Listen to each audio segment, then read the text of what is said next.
Hello everyone, I am Kumara Sush, and I will be talking about personification. Personification is the attribution of a personal nature or human characteristic to something non-human or the representation of an abstract quality in human form. In this image, the potted plant slowly becomes a child. This is to show the attribution of human characteristics, or in other words, personification. In stories, personification is used to bring objects or symbols to life in order to engage the reader. This picture is an example of an onomatopoeia. The word boom or any other sound word is not an example of personification. An onomatopoeia is the formation of a word from a sound. Personification does not include the words like or as. This would be considered a simile. A simile is a figure of speech involving the comparison of one thing with another to make a description more vivid. Because this type of figurative language involves comparisons, it is easily confused with personification.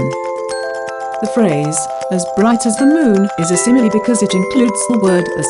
This picture represents the personification, the fire danced in the wind. This image displays someone watching a plant dance.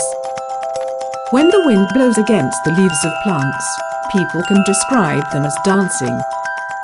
The phrase for this picture would be, "the breeze made the plant dance," or "the plant danced in the breeze." This picture is an example of the personification, "the stomach growled." We both know that stomachs cannot literally growl. This statement gives an animal-like characteristic to the subject, which in this case was the stomach. This picture represents the personification, "the wind screamed."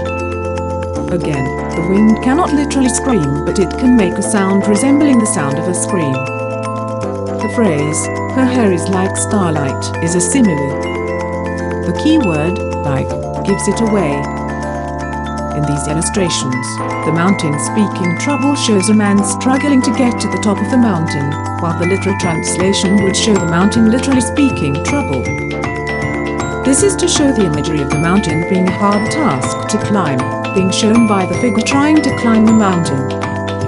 In "the cloud walks in sorrow," shows clouds raining down harshly, whereas the literal translation would show a cloud with legs walking. This would illustrate the idea of clouds pouring down rain.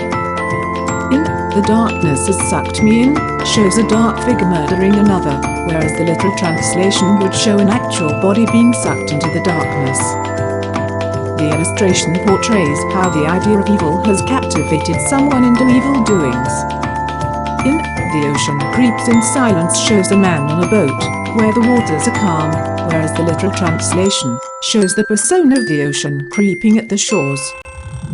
This is to paint the idea of calm waters. We hope you enjoyed this video and have learned quite a bit on personification.